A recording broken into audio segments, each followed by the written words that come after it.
안녕하세요. 저는 영어교육학과 조영숙 교수입니다.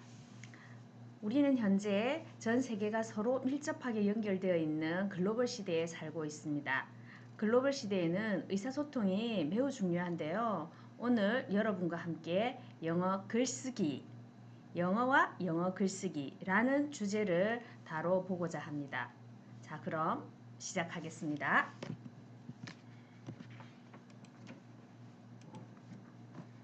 먼저 학습할 내용을 전체적으로 살펴보도록 하겠습니다. 첫째, 글로벌 시대 국제어로서의 영어. 둘째, 카츄르라는 학자가 제시한 영어의 3 서클 모형. 셋째, 영어 의사소통이 왜 얼마나 필요한지를 살펴보도록 하겠습니다. 넷째로는 1960년대 영어 글쓰기 교육에 등장한 매우 중요한 개념인데요. 카플란의 개념을 살펴보도록 하겠습니다. 다섯째로는 영어 문단 구성의 원리와 마지막으로 영어 글쓰기가 어떻게 다양해지고 있는지 학습하면서 마무리하도록 하겠습니다. 먼저 글로벌 시대의 국제어 개념을 살펴보도록 하겠습니다. 한 나라에는 국어라는 개념이 있을 수 있습니다. 그러나 국어 이외에도 공용어가 있을 수 있겠죠. Official Language라고 하기도 합니다. 그런데 나라마다 언어가 다르고 같은 나라에 살아도 라오스 같은 나라는 여러 민족으로 구성되어 있거든요. 그래서 그 나라는 라오 언어, 베트남어, 흐몽어, 그리고 불어 등이 널리 사용되고 있습니다. 그래서 언어가 다른 사람들이 소통해야 할 경우에는 국제어가 필요하겠죠. 사용자 측면에서 전 세계에서 가장 많이 쓰이는 언어는 맨더린 차이니즈, 북경 중국어, 그리고 스페인어, 그리고 영어, 그리고 인도에서 쓰이는 힌두어, 그리고 아랍어 등이 있습니다.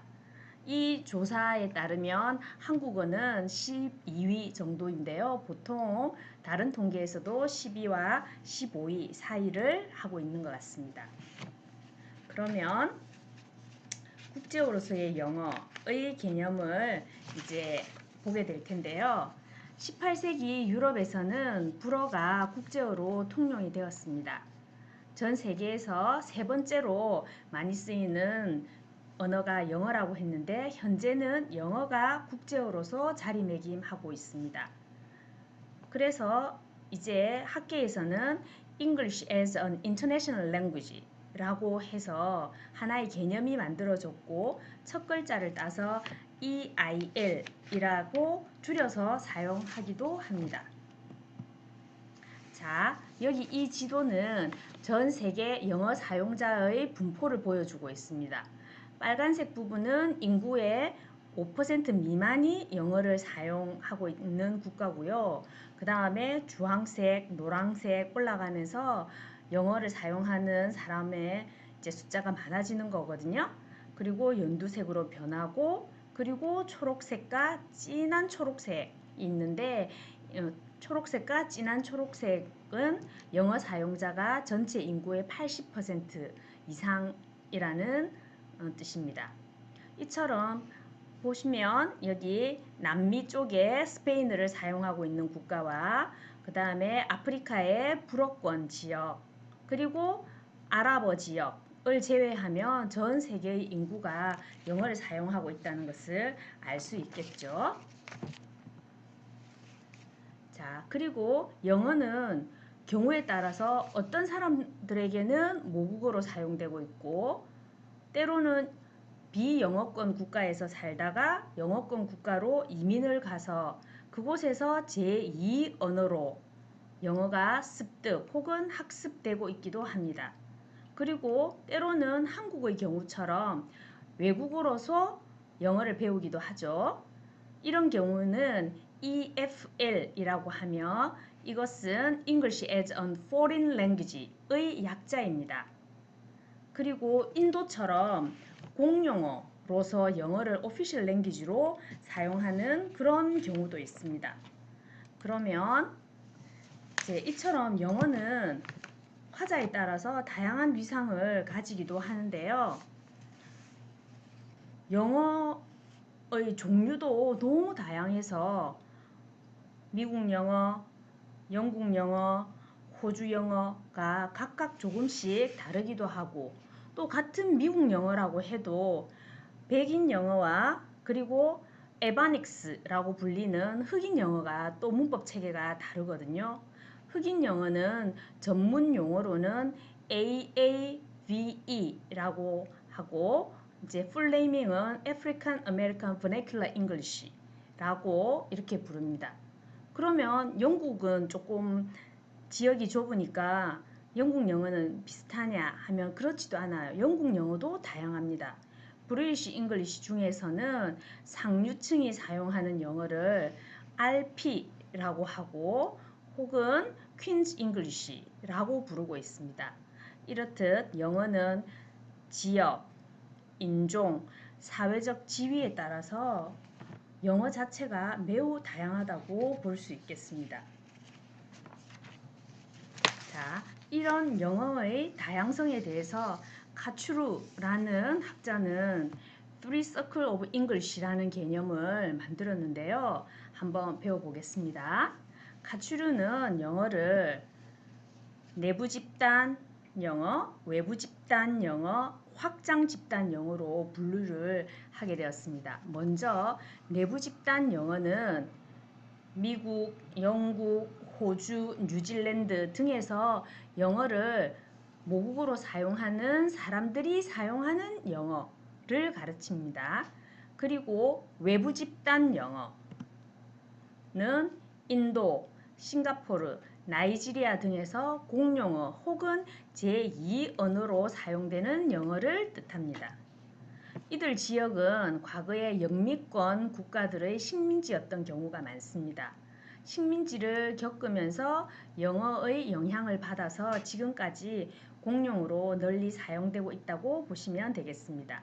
마지막으로 확장 집단 영어는 모국어로 사용되는 것도 아니고 공용어로 사용되는 것도 아니고 우리 한국의 경우처럼 외국어로 배우고 있는 경우입니다. 한국 이외에도 확장 집단 영어는 중국이나 러시아 같은 곳에서도 배우고 있습니다. 자, 그런데 이제 좀 더 언어에 대해서 조금 생각을 해보면 언어는 이렇게 말로 하는 입말이 있고 글로 쓰는 문자 체계를 가진 글말이 있습니다. 글로벌 시대에는 의사소통이 매우 중요한데요. 지금까지 살펴보았듯이 의사소통을 위해서 영어가 많이 사용되고 있고, 그리고 영어는 내부 집단뿐 아니라 외부 집단에서도 사용되고 있고, 한국처럼 확장 집단에서도 영어를 배우고 있으니까 영어가 굉장히 이제 광범위하게 사용되고 있는 거예요. 그런데 한국은 경우에서는 보면 한국은 내수보다는 수출 의존도가 높은 국가니까 글로벌 상황에서 영어 의사소통의 필요성도 매우 높습니다. 코비드-19 혹은 여러 가지 영향으로 국제 이주에 제한이 있는 경우에도 요즘 보면 비대면 의사소통이 점점 증가하고 있어요. 그래서 written language의 중요성이 점점 커지고 있는 거죠. 다른 말로 하면 English writing이 중요해지는 상황이 되는 겁니다. 자, 그럼 영어 글쓰기의 중요성을 이해했으니까 그러면 영어 글쓰기, 영어 작문, 영작, 교육의 흐름을 잠시만 살펴보도록 하겠습니다. 1960년대 이전에는 어떻게 생각했느냐면 영어로 글을 잘 쓰려면 잘 쓰여진 영어 글귀를 이렇게 베껴 쓰거나 혹은 영어 문법을 잘 암기하는 게 중요하다고 생각을 한 거예요. 그래서 영어 교사들이 영어 작문 시간에 그런 교육을 많이 했어요. 그런데 1960년대 들면서 미국의 영어 교사들이 생각을 하니까 아, 이런 방법은 별로 효과가 없겠구나. 이런 생각을 하게 된 거예요.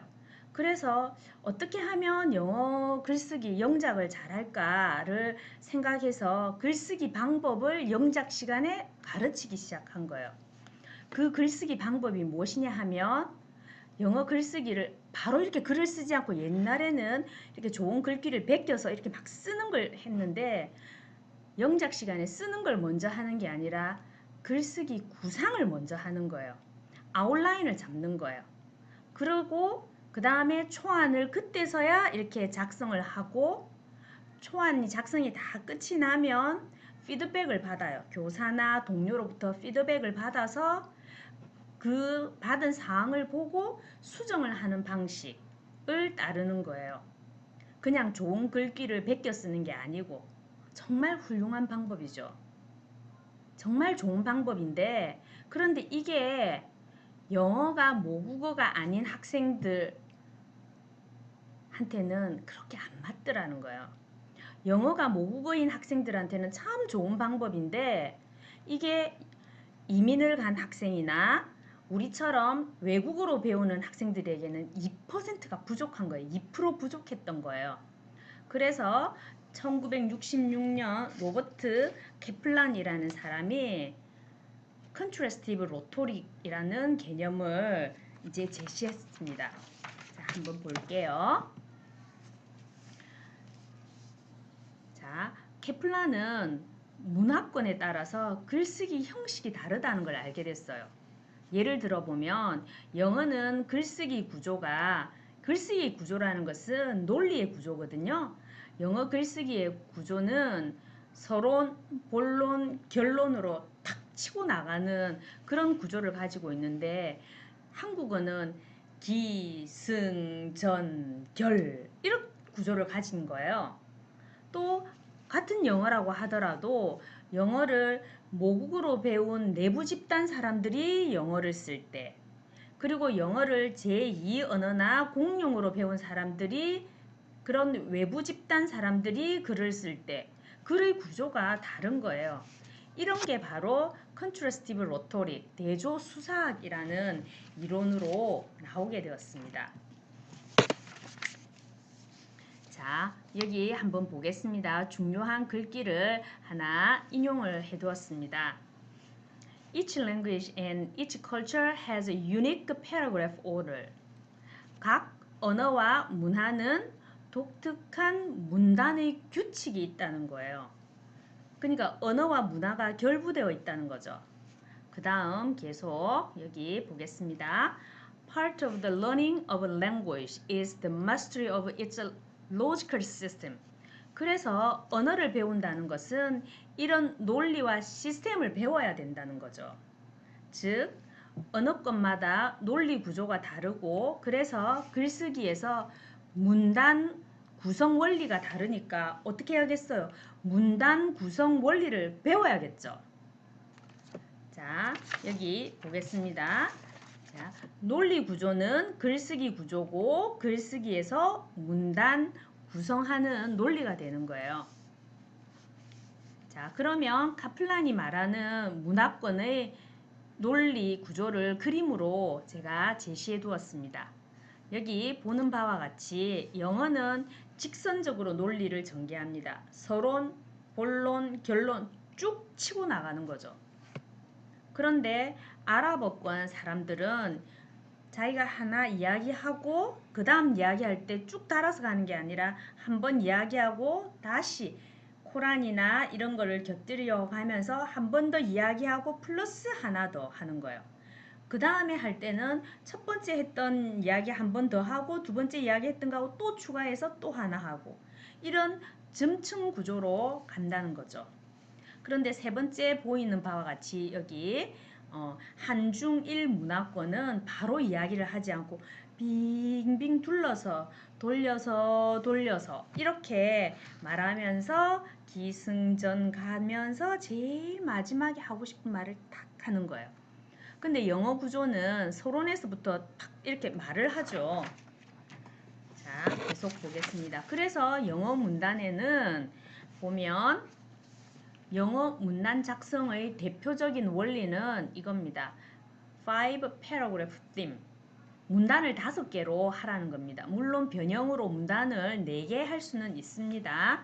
그러나 일반적으로는 서론 한 문단, 본론에서 문단 하나, 둘, 셋, 1, 2, 3 하고 그리고 결론 한 문단 이렇게 해서 총 5개 문단으로 구성한 것이 일반적입니다.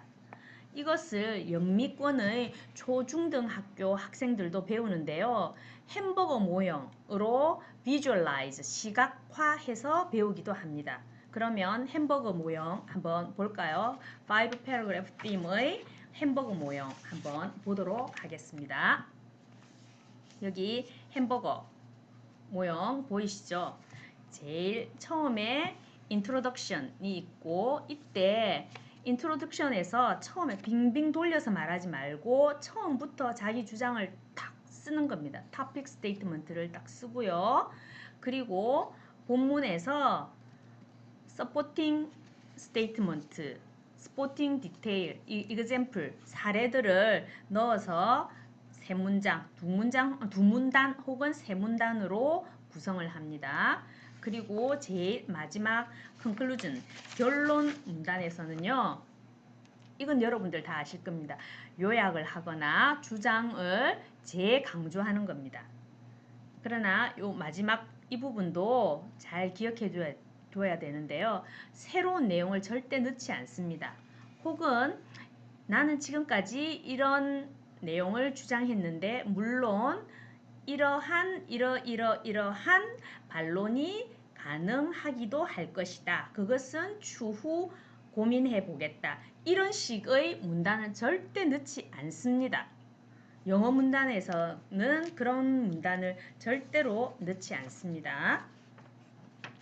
그 다음 이렇게 문단을 5개 패러그래프로 구성을 하였다면 그래서 서론, 본론, 결론을 문단을 갖추었다면 그 다음은 이런 문단의 논리를 통일성 있게 이어주고 연결해주기 위해서 연결어를 사용하는 것이 좋습니다. 여기 보이는 것처럼 however, nevertheless, in addition, additionally, moreover, firstly, secondly, lastly 혹은 제일 마지막에 in conclusion, in short, in summary 이런 식으로 연결어를 넣어서 눈에 띄게 정확하게 논리 구조를 투명하게 보여주는 방식으로 글을 작성하는 것이 좋습니다. 자, 이 앞에서 우리는 영어 글쓰기의 일반적인 원리를 공부했습니다. 햄버거 모형으로 공부했죠. 지금은 그런 일반 원리에도 불구하고 우리 배웠잖아요. 내부 집단 영어, 외부 집단 영어, 확장 집단 영어를 쓰는 사람들이 영어가 다양하기 때문에 영어 글쓰기도 매우 다양하거든요. 그래서 반드시 내부 집단, 이너서클 영어권 논리대로 글쓰기를 해야 되는 것도 아니고요. 그걸 따르는 것이 일반적인 규칙이지만 반드시 그렇게 해야 되는 것도 아니고 반드시 5개 문단으로 구성해야 되는 것도 아닙니다. 그리고 과거에는 이메일을 쓰거나 비즈니스 편지를 쓰거나 혹은 학위 논문 등을 쓰는 것이 위주였다면 요즘 현 시대에서는 페이스북에 댓글을 달거나 혹은 인스타그램에 자기가 포스팅을 하거나 이런 식으로 글쓰기의 장르가 굉장히 다양해졌어요. 그리고 글쓰기 주제도 영미권 문화가 아닌 경우도 많습니다. 그래서 한류 드라마나 BTS 열풍 등으로 인해서 한국 문화나 그런 것들이 소재가 되는 그런 경우도 많이 있고요. 자, 그렇다면 포스트 코로나 시대는 어떻게 준비해야 할까요? 코로나 상황 이후에도 국제 이주 상황이 악화될 수도 있고 완화될 수도 있습니다. 그리고 대면뿐 아니라 비대면 상황도 증가한다는 의미죠. 그러면 Written English나 English Writing의 중요성이 커지기 때문에요. 그에 대한 준비가 필요합니다. 즉, 글로벌 시대에는 영어 글쓰기 비중이 증가하기 때문에 여러분들은 국제어로서의 잉글리시 EIL로 소통하는 역량을 기르고 또 관심을 가질 것을 권합니다. 감사합니다.